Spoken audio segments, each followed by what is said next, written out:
नमस्कार दोस्तों, आज मैं आपको खटतीला एकादशी व्रत में सुनी जाने वाली 5 कहानी सुनाने जा रही हूँ।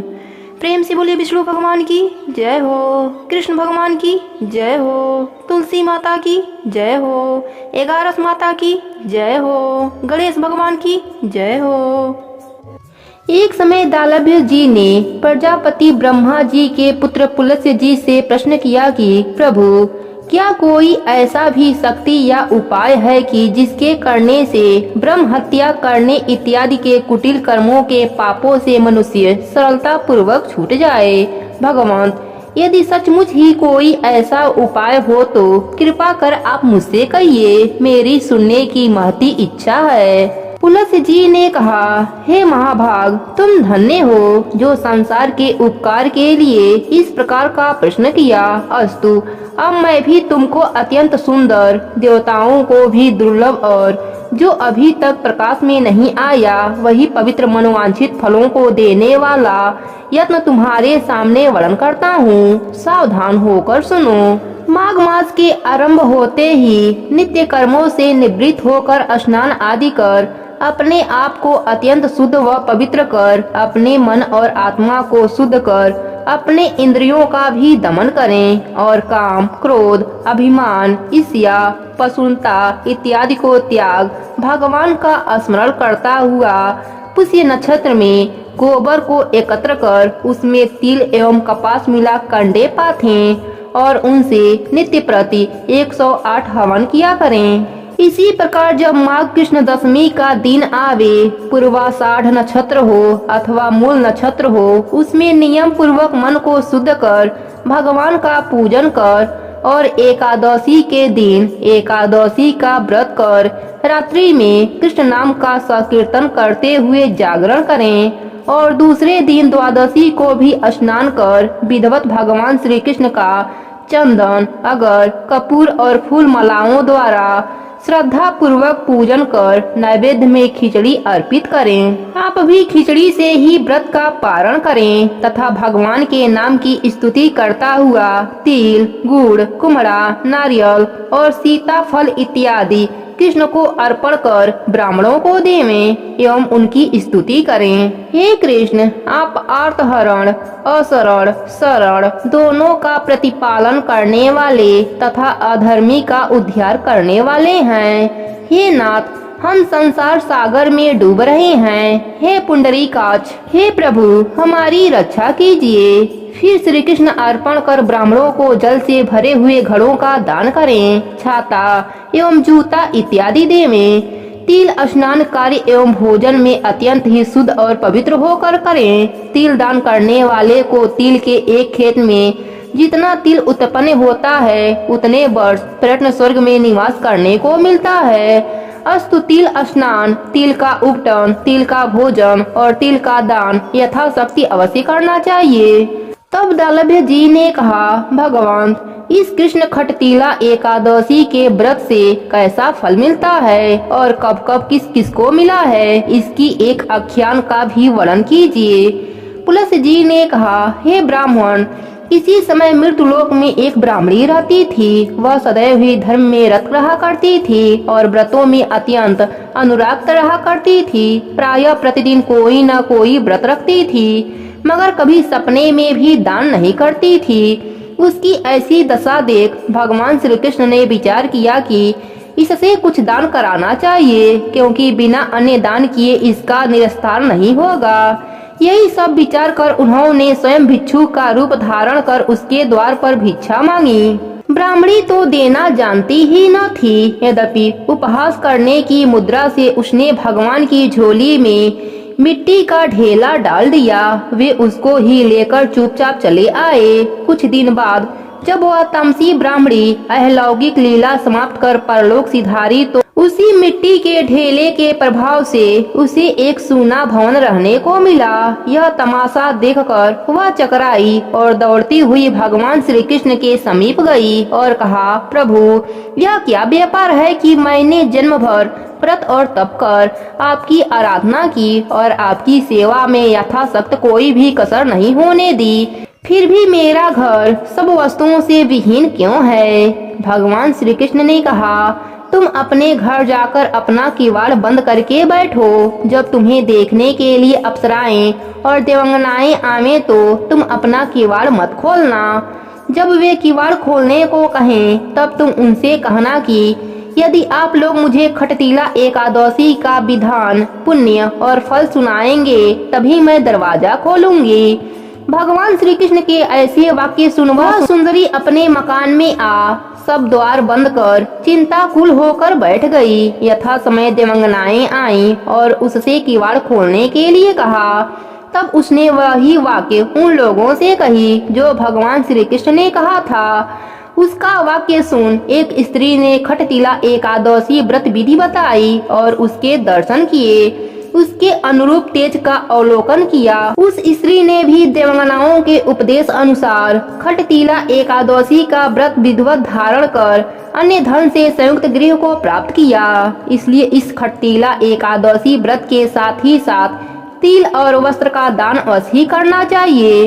इस प्रकार खटतीला एकादशी का व्रत धारण करने वाले के जन्म जन्मांतरों के पाप नष्ट हो अंत में स्वर्ग अत्यंत ही आनंदमयी समानों से परिपूर्ण गृह मिलता है तथा दुर्भाग्यता, दीनता और दरिद्रता का नाश हो जाता है। प्रेम से बोलिए विष्णु भगवान की जय हो, कृष्ण भगवान की जय हो। एक बार अर्जुन ने श्री कृष्ण जी से पूछा, हे केशव, यह प्राणी जो गर्भ विषय में आते हैं सो किस दोष से आते हैं? हे प्रभु जी, जब यह जन्मता तब इसको जरा अधिक रोग लगते हैं, फिर मृत्यु होती है। हे स्वामी, वह कौन कर्म है जिसके करने से प्राणी जन्म मरण से रहित होवे? भगवान श्री कृष्ण बोले, हे अर्जुन, यह जो मनुष्य है सो अंधा मूर्ख है जो दुनिया से प्रीति करता है। यह पदार्थ मैंने पाया है और आगे भी पाऊंगा। ऐसी चिंता इस प्राणी के मन में उतरती ही नहीं। यह 8 पहर माया को ही मांगता है। इन बातों को करके बारंबार जन्मता व मरता है और गर्भ विषय का दुख पाता है। अर्जुन ने पूछा, हे कृष्ण जी, यह मन मस्त हाथी की नाई है। तीसरा इसकी शक्ति है। यह काम, क्रोध, लोभ, मोह, अहंकार के बस में है और इन 5 से अहंकार बहुत बली है। सो कौन यत्न है जिससे मन बस में होए? भगवान बोले, हे अर्जुन, यह मन निश्चय ही हाथी के नाई है। तीसरा इसकी शक्ति है। मन 5 के बस में है और अहंकार इसमें श्रेष्ठ है। हे अर्जुन, जैसे हाथी अंकुश से बस में होता है वैसे ही मन रूपी हाथी को बस करने को ज्ञान रूपी अंकुश है। अहंकार करने से प्राणी नरक में पड़ता है। अर्जुन ने पूछा, हे कृष्ण, भगवान एक तुम्हारे नाम के लिए जंगलों में फिरते हैं, एक बैरागी होते हैं, एक धर्म करते हैं। इस विषय में कैसे जाने कि जो वैष्णव है वह कौन है? भगवान ने कहा, हे अर्जुन, एक मेरे नाम के लिए वनों में फिरते हैं, वे सन्यासी कहे जाते हैं। एक सिर पर जटा बांधते हैं, एक भस्म लगाते हैं। इसमें हम नहीं हैं, क्योंकि इन विषय अहंकार है। इससे मेरा दर्शन दुर्लभ है। अर्जुन ने पूछा, हे कृष्ण जी, कौन पाप से स्त्री मर जाती है, कौन पाप से पुत्र मर जाता है और कौन पाप से नपुंसक होता है? भगवान बोले, हे अर्जुन, जो कर्ज लेता है और देता नहीं, इस पाप से स्त्री मरती है। और जो किसी की अमानत पचा लेता है उसके पुत्र मरता है। जो किसी का कार्य किसी के गोचर आए पड़े और जवानी कहे कि मैं तेरा कार्य सबसे पहले कर दूंगा, जब समय आन पड़े तब उसका कार्य न करे, इस पाप से नपुंसक होता है। ये बड़ा पाप है। अर्जुन ने पूछा, हे कृष्ण जी, कौन पाप से प्राणी सदा रोगी रहता है, कौन पाप से गधे की योनि पाता है? स्त्री तथा टड्डू का जन्म किस पाप से होता है? भगवान बोले, हे अर्जुन, जो मनुष्य कन्या दान करते हैं और इस दान से मूल्य लेते हैं वे दोषी हैं। वे मनुष्य सदा ही रोगी रहते हैं। जो विषय विकार के वास्ते मदिरा पान करते हैं सो टड्डू का जन्म पाते हैं। जो झूठी गवाही देते हैं वे स्त्री का जन्म पाते हैं। जो रसोई बनाकर पहले आप खा लेते हैं और पीछे परमेश्वर के अर्थ दान करते हैं, वे बिल्ली का जन्म पाते हैं। जो मनुष्य झूठी वस्तु दान करता है, वे स्त्री का जन्म पाता है। अर्जुन ने पूछा, हे कृष्ण भगवान जी, कई मनुष्यों को तुमने सोना दिया है, सो उन्होंने कौन सा पुण्य किया है? और कईयों को आपने हाथी घोड़े रथ दिए हैं, सो उनका कौन सा पुण्य है? भगवान बोले, हे अर्जुन, जिन्होंने सोना दान किया है उनको हाथी घोड़े वाहन मिलते हैं। जो परमेश्वर निमित्त कन्या दान करते हैं, सो पुरुष का जन्म पाते हैं। अर्जुन ने पूछा, हे भगवान जी, जिन पुरुषों की सुंदर विचित्र देह है, उन्होंने कौन कौन पुण्य किया है? किसी के घर संपत्ति है, कोई विद्वान है, उन्होंने कौन सा पुण्य किया है? भगवान बोले, हे अर्जुन, जिन्होंने अन्न दान किया है उनका स्वरूप सुंदर है। जिन्होंने विद्या दान किया है वे विद्वान होते हैं। जिन्होंने संतों की सेवा करी है वे पुत्रवान होते हैं। अर्जुन ने पूछा, हे प्रभु, किसी को धन से प्रीति है, कोई स्त्रियों से प्रीति करता है, सो ऐसा क्यों? भगवान बोले, हे अर्जुन, किसी का धन, स्त्री सब नाश रूप है, लेकिन मेरी भक्ति का नाश नहीं होता। अर्जुन ने पूछा, हे भगवान जी, राजपाट कौन से धर्म से मिलता है? विद्या कौन से धर्म से मिलता है? भगवान बोले, हे अर्जुन, जो प्राणी श्री काशी में निष्काम भक्ति से तप करके देह त्यागते हैं, सो वह राजा होते हैं। जो गुरु की सेवा करते हैं, सो विद्वान होते हैं। अर्जुन ने पूछा, हे कृष्ण जी, किसी को धन अचानक बिना परिश्रम से मिलता है, कोई धन सारी उम्र एकत्र नहीं कर पाता, कोई रोग रहित होता है, सो उन्होंने कौन सा पुण्य किया है? भगवान बोले, हे अर्जुन, जिन्होंने गुप्त दान किया है उनको धन अनायास ही मिलता है। जिन्होंने परमेश्वर का कार्य और पराया कार्य समारा है, वे रोग से रहित होते हैं। अर्जुन ने पूछा, हे भगवान जी, कौन पाप से अम्ली होते हैं, कौन पाप से गूंगा होते हैं, कौन पाप से कुष्ठी होते हैं? भगवान बोले, हे अर्जुन, जो अपने गुरु की स्त्री से गमन करता है सो अम्ली होता है। जो गुरु से विद्या पढ़कर मुकर जाता है सो गूंगा होता है।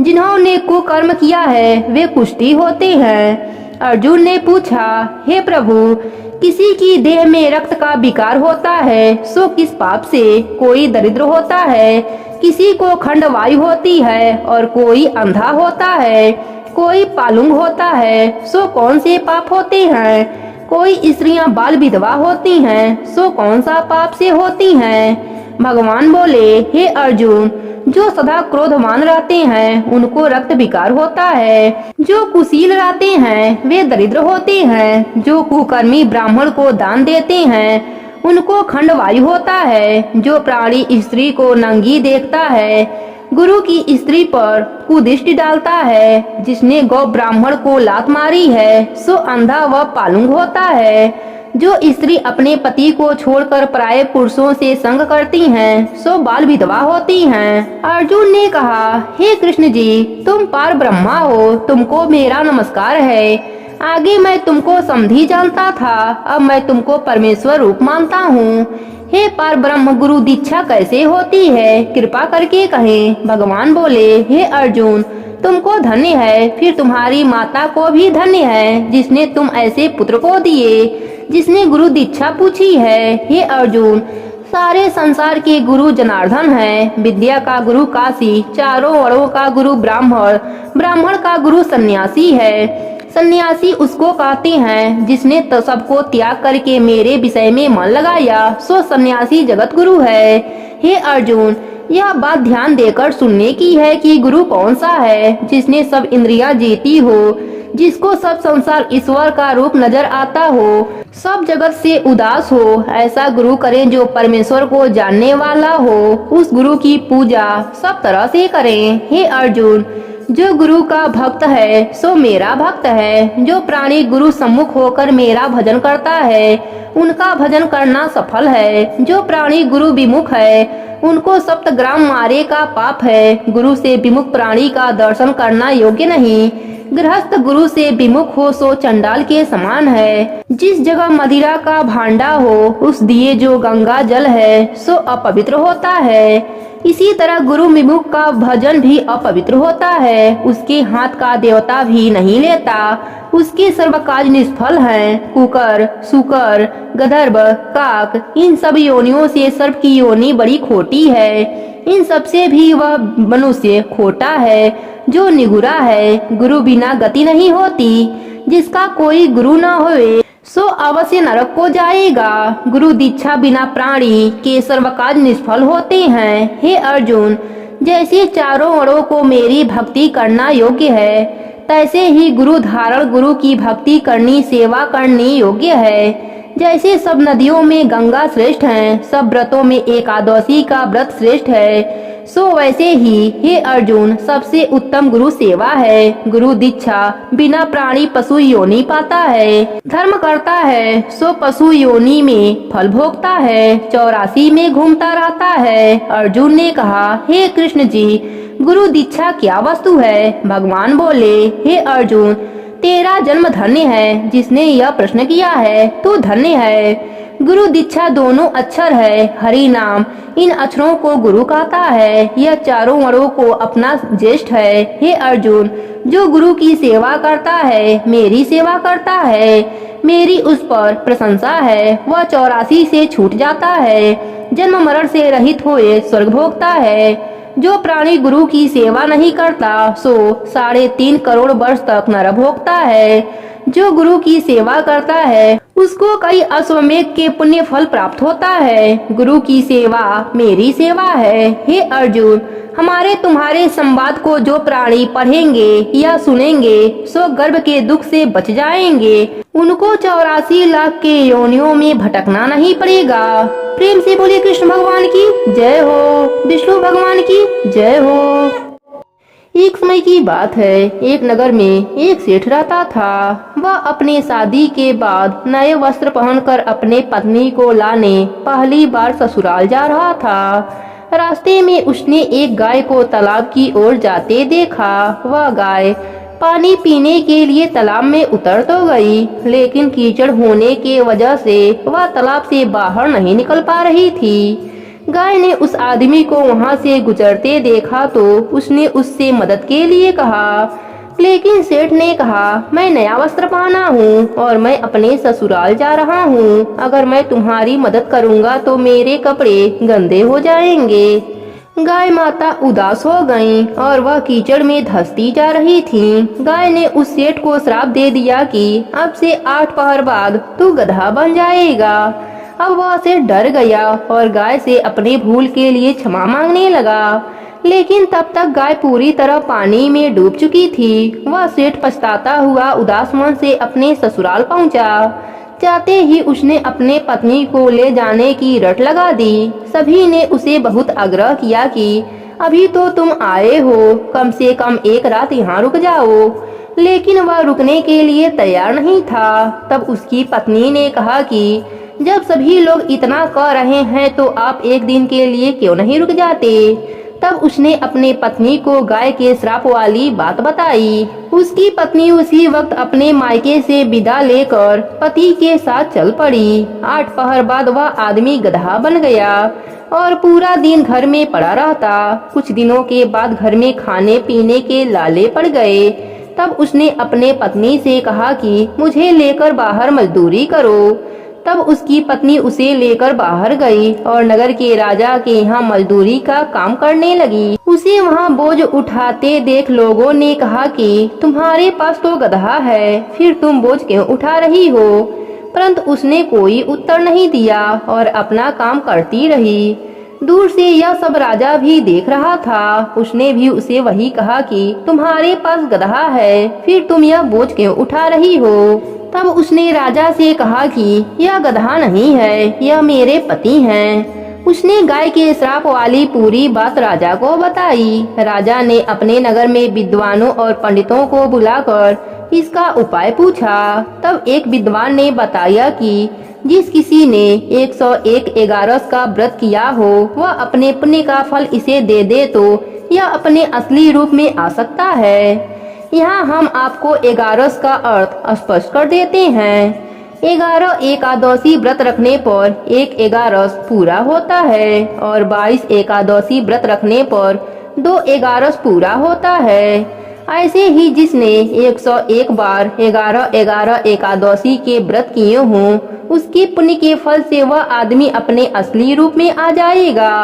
राजा ने अपने पूरे नगर में घोषणा करा दी, लेकिन किसी ने भी पूरे 111 नहीं किए थे। कई दिन बाद उन्हें एक बुढ़िया मिली जिसने 101 11 पूरे कर लिए थे। राजा ने उस बुढ़िया को उसका फल देने को कहा, लेकिन वह बुढ़िया 100 11 का फल देने को तैयार हुई, क्योंकि 1 11 का फल वह खुद अपने लिए रखना चाहती थी, जिससे कि उसे मोक्ष की प्राप्ति हो और वैकुंठ धाम में वास मिले। इतना कहकर उसने अपने 100 11 का फल उस सेठ को दे दिया। तब वह गदहा से मनुष्य रूप में आ गया, लेकिन 1 11 कम होने के वजह से गधे की पूंछ उसके शरीर से नहीं गई। 11 की यह महिमा देखकर उन पति पत्नी ने 11 का व्रत करने का निश्चय किया। पति और पत्नी दोनों 11 का व्रत करने लगे। 1 11 पूरा होते ही सेठ की पूंछ गायब हो गई और 11 माता की कृपा से उनका घर अन्य धन से भर गया। हे 11 माता, जैसे आपने सेठ पर अपनी कृपा करी, वैसे ही अपने सभी भक्तों पर अपनी कृपा बनाए रखना। कहानी अधूरी हो तो पूरी करना, पूरी हो तो मान रखना। प्रेम से बोलिए 11 माता की जय हो, विष्णु भगवान की जय हो, गणेश भगवान की जय हो। एक समय की बात है, एक गांव में एक बुढ़िया माई अपने परिवार के साथ रहती थी। बुढ़िया माई विष्णु भगवान की परम भक्त थी। वह हमेशा दोनों पक्षों की एकादशियों का व्रत करती और कथा सुनती थी। उसने कभी भी व्रत में गणेश भगवान की कथा न कही न सुनी। इस कारण उसका व्रत अधूरा रह गया। पर बुढ़िया माई को इस बात का पता नहीं था। उनको लगता था कि वह तो पूरा व्रत कर रही हैं और उनके व्रत के पुण्य से उनको वैकुंठ लोक की प्राप्ति जरूर होगी। देखते ही देखते बुढ़िया माई की मृत्यु हो गई। उन्हें लेने यमलोक के दूत आए। वह देखकर घबरा गईं और बोली, मैंने जीवन भर विष्णु भगवान की भक्ति श्रद्धा भाव से किया, एकादशी का व्रत किया, एकादशी व्रत की कथा सुनी, 11 माता की कथा सुनी। इस पुण्य से मुझे तो लेने वैकुंठ लोक का विमान आएगा। मैं आपके साथ नहीं चलूंगी। इतना कहकर बुढ़िया माई रोने लगी और विष्णु भगवान को पुकारने लगी। विष्णु भगवान गरुड़ पर सवार होकर बुढ़िया माई के पास आए और बोले, बुढ़िया माई, तूने तो पूरी श्रद्धा से व्रत किया, पर तुमने व्रत में कभी भी गणेश भगवान की कथा न कही न सुनी। इसी कारण तेरा व्रत अधूरा है। बुढ़िया माई विष्णु भगवान से जीवन दान मांगने लगी, ताकि वह एकादशी का व्रत करके उसका पूरा पुण्य प्राप्त कर सके। इस प्रकार बुढ़िया माई को विष्णु भगवान ने 2 साल के लिए फिर जीवित कर दिया। अब बुढ़िया माई जीवित होते ही गणेश भगवान का नित्य नियम करना चालू कर दिया।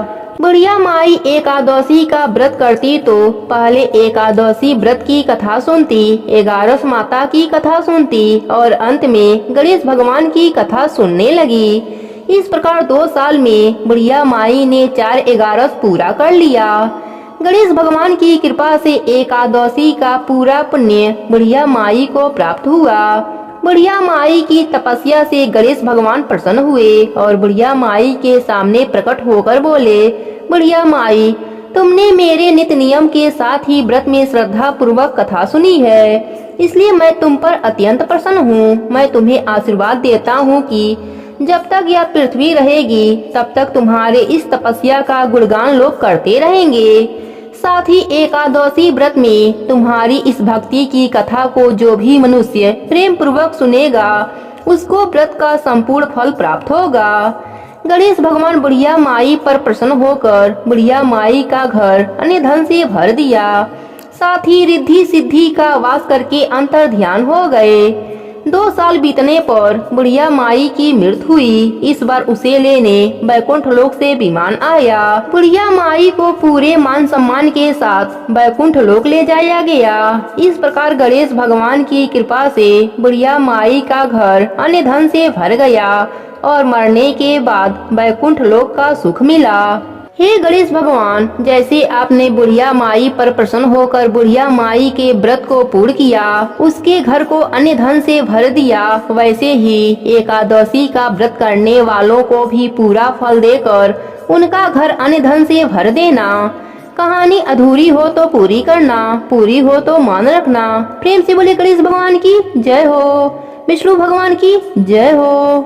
गणेश भगवान की दूसरी कथा के अनुसार एक गांव में एक अंधी बुढ़िया माई रहती थी। वह गणेश भगवान की परम भक्त थी।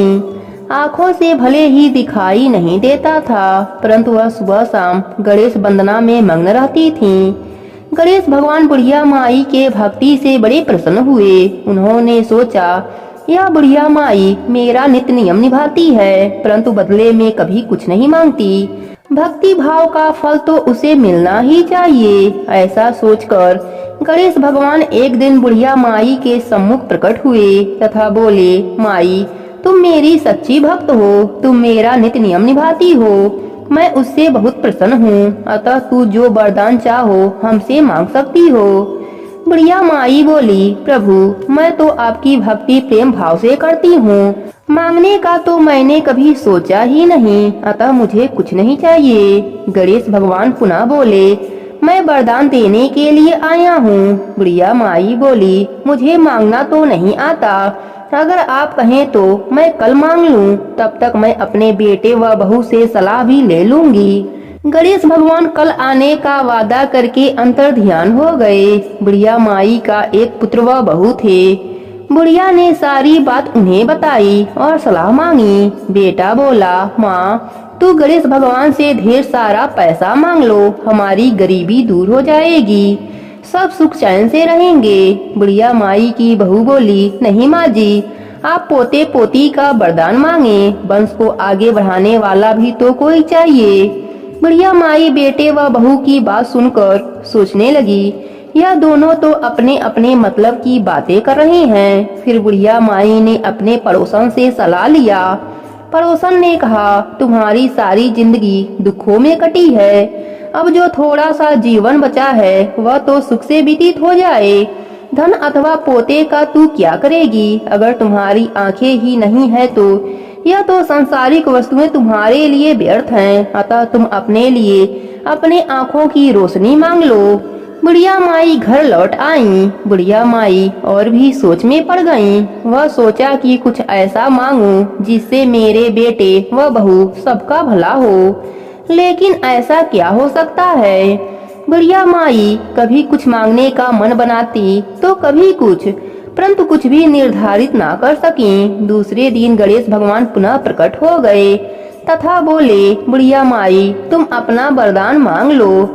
गणेश भगवान के पावन वचन सुनकर बुढ़िया माई बोली, यदि आप मुझसे प्रसन्न हैं तो कृपया मुझे मन इच्छित वरदान दीजिए। मैं अपने पोते को सोने के गिलास में दूध पीते हुए देखना चाहती हूँ। बुढ़िया माई की बातें सुनकर गणेश भगवान उसके सादगी व सरलता पर मुस्कुरा दिए और बोले, तुमने तो मुझे ठग लिया। मैंने तुम्हें एक वरदान मांगने के लिए बोला था, परंतु तुमने तो एक वरदान में ही सब कुछ मांग लिया। तुमने अपने लिए लंबी उम्र मांग ली, आंखें मांग ली, बेटे के लिए धन व बहू के लिए पोता भी मांग लिया। पोता होगा, ढेर सारा पैसा होगा, तभी तो वह सोने के गिलास में दूध पिएगा। पोते को देखने के लिए तुम जिंदा रहोगी, तभी तो देख पाओगी। अब देखने के लिए आंखों की रोशनी भी देनी पड़ेगी। फिर गणेश भगवान बोले, जो भी तुमने मांगा है वह सब तुम्हें मिल जाएगा। इतना कहकर गणेश भगवान वहाँ से अंतर ध्यान हो गए। गणेश भगवान की कृपा से बुढ़िया माई का घर अन्य धन पोता पोती से भर गया। हे गणेश भगवान, अपने सभी भक्तों पर अपनी कृपा बनाए रखना। कहानी अधूरी हो तो पूरी करना, पूरी हो तो मान रखना। प्रेम से बोलिए गणेश भगवान की जय हो। एक समय की बात है, एक गांव में एक बुढ़िया माई रहती थी। वह नित्य नदी पर स्नान करती और तुलसी जी को सींचती। तुलसी माता से कहती, तुलसी माता सबकी दाता, मैं बिरला सींचूं तू कर निस्तार मेरा। तुलसी माता अड़ुआ दे, लडुआ दे, पीताम्बर की धोती दे, मीठा मीठा घास दे, बैकुंठ का वास दे, चटके की चाल दे, पटके की मौत दे, चंदन की गांठ दे, झालर की झंकार दे, साई की रास दे, दाल भात का जीवन दे, 11 की मौत दे और कृष्णा की कंधा भी दे दे। बुढ़िया माई रोज तुलसी सींचने के बाद यही बात कहती। उसकी बात सुनकर तुलसी माता सूखने लगी। एक दिन भगवान हरि ने पूछा, हे प्रिय, इतनी औरतें तुम्हें सींचती हैं, मीठा भोग लगाती हैं, गीत सुनाती हैं, फिर भी तुम क्यों सूख रही हो? तब तुलसी माता ने कहा, प्रभु, एक बूढ़ी माई रोज मेरे पास आती हैं और रोज मुझसे यह सब कहती हैं। मैं हर बात पूरी कर सकती हूँ, पर श्री हरि का कंधा कहाँ से ला कर दूंगी?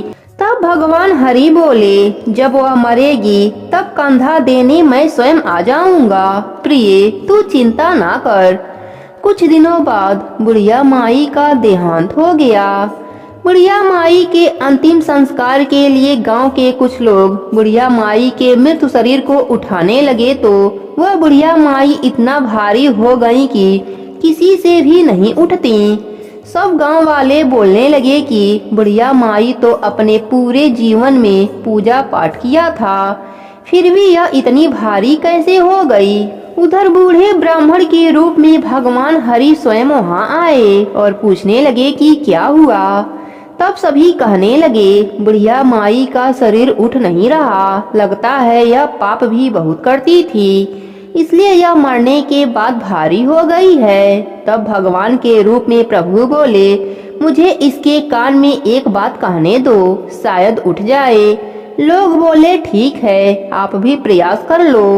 भगवान बुढ़िया माई के कान में कहने लगे, बुढ़िया माई, मन की निकाल ले, अड़ुआ ले, गड़ुआ ले, पीताम्बर की धोती ले, मीठा मीठा ग्रास ले, बैकुंठ का वास ले, चटके की चाल ले, पटके की मौत ले, चंदन की गांठ ले, झालर की झंकार ले, दाल भात का जीवन ले, एकादशी की मौत ले और ले श्री हरि का कंधा भी ले।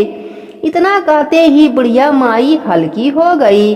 भगवान अपने कंधे पर उसे ले गए। बुढ़िया माई को मुक्ति मिल गई और वह श्री हरि के साथ बैकुंठ लोक चली गई। हे तुलसी माता, जैसे आप बुढ़िया माई पर अपनी कृपा करी, वैसे ही अपने सभी भक्तों पर अपनी कृपा बनाए रखना। प्रेम से बोलिए तुलसी माता की जय हो। एक समय की बात है, एक गांव में एक परिवार रहता था। उस परिवार में माँ, बेटा और बहू रहते थे। बहू बहुत ही सीधी साधी और शांत स्वभाव की थी, पर सास बहुत ही झगड़ालू और घमंडी थी। वह अपनी बहू के साथ बहुत अत्याचार करती, उससे घर का सारा काम करवाती और उसे खाने के लिए एक सूखी रोटी देती। उसके पति को यह सब पता नहीं था। वह सुबह होते ही खेत में चला जाता और बहू सुबह होते ही काम में लग जाती। एक दिन एक पड़ोसन बहू से मिली। बातों ही बातों में तुलसी माता की महिमा बहू को बताया। सारी बात सुनकर बहू ने अपने मन में भी तुलसी माता का नित्य नियम करने का निर्णय ले लिया। शाम को तुलसी माता की बात अपने सास को बताई। तब वह बोली, कोई जरूरत नहीं है कोई नियम लेने की, घर का काम करो। बहू चुप रह गई। बहू सुबह जल्दी उठकर नदी पर स्नान करने गई। वहीं एक घड़ा में पानी भरा और तुलसी के पौधे को सींचा। वहीं बैठकर तुलसी माता की कहानी सुनी। बहू यही नियम पूरे महीने करने का ले लिया। सास के जागने से पहले बहू घर आ जाती। यही सिलसिला रोज का था। एक दिन सास जल्दी उठ गई। उसने देखा घर में बहू नहीं है। वह समझ गई कि वह जरूर तुलसी सींचने गई है। बहू के वापस आने पर उसने बहू से कुछ भी नहीं कहा। सास सोच रही थी कि बहू का नित्य नियम कैसे छुड़ाया जाए। अगले दिन सास ने उसका मटका बदल दिया। पक्के मटके की जगह कच्ची मिट्टी का मटका रख दिया। सुबह अंधेरे में बहू कच्ची मिट्टी का मटका लेकर नदी पर गई। बहू ने स्नान किया, फिर उसने मटके में जल भरने के लिए जैसे ही मटका नदी में डुबोया, मटका गल गया और सारी मिट्टी बह गई। बहू यह देखकर रोने लगी। वह तुलसी माता के पास आकर रोने लगी और रोते रोते बोली, हे तुलसी माता, आज मेरे नियम टूट गए, मुझे क्षमा कर दीजिएगा। तभी तुलसी माता प्रकट होकर बोली, तुमने आज जल के स्थान पर अपने आंसुओं से मुझे सींचा है, तुम्हारा नेम पूरा हो गया। तब बहू ने कहा, माता, मैं कल कैसे जल लेकर आऊंगी? यदि मेरी सास को पता चला कि मैंने मटका नदी में बहा दिया तो वह बहुत गुस्सा होंगी। तब तुलसी माता ने उसे एक सोने का मटका दिया। सास के पूछने पर उसने सारी बात बताई। सास बहुत खुश हुई। उसने अपने बहू से कहा, सोने के मटके में यदि जल लेकर जाओगी तो गांव वाले इसे छीन लेंगे। तुम कल फिर जाकर तुलसी माता से रोकर दूसरा मटका मांग लेना। बहू बहुत ही सीधी थी। वह अगले दिन तुलसी माता के पास जाकर फिर रोने लगी। तुलसी माता के पूछने पर उसने सारी बात बताई। तब तुलसी माता ने उसे एक चांदी का मटका दिया। बहू चांदी का मटका लेकर घर आ गई, लेकिन उसकी सास ने वह भी रख लिया और अपने बहू से फिर अगले दिन रोने को कहा। बहू सास के डर से फिर तुलसी माता के पास बैठकर रोने लगी। तुलसी माता आकर पूछा, क्यों रो रही हो? बहू ने सारी बात बताई। तुलसी माता ने कहा, तेरी सास की लालच कभी खत्म नहीं होगी, तू आज मिट्टी का मटका ले जा। यह कहकर तुलसी माता उसे मिट्टी का मटका दे दिया। बहू जब घर आई तो उसकी सास बहुत गुस्सा हुई।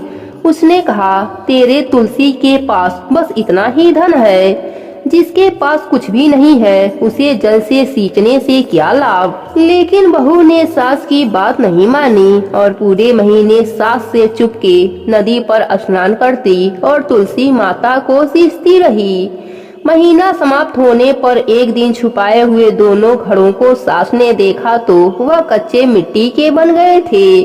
यह देखकर सास बहू को बुरा भला कहने लगी। तभी तुलसी माता वहां प्रकट हो गई। उन्होंने कहा, तुमने लालच और घमंड में बहुत पाप किए हैं, इसलिए तुम्हारे छूने से यह मटके मिट्टी के बन गए। जैसा बोओगी वही फल काटोगी। सास की आंखें खुल गई। वह बहू से और तुलसी माता से माफी मांगने लगी। तुलसी माता ने क्षमा कर दिया और खुश रहने का आशीर्वाद दिया। वह तीनों घड़े सोने के हो गए। अब सास बहू मिलकर हर रोज तुलसी माता का नित्य नियम करने लगे। तुलसी माता की कृपा से उनके घर में अन्य धन का भंडार भर गया।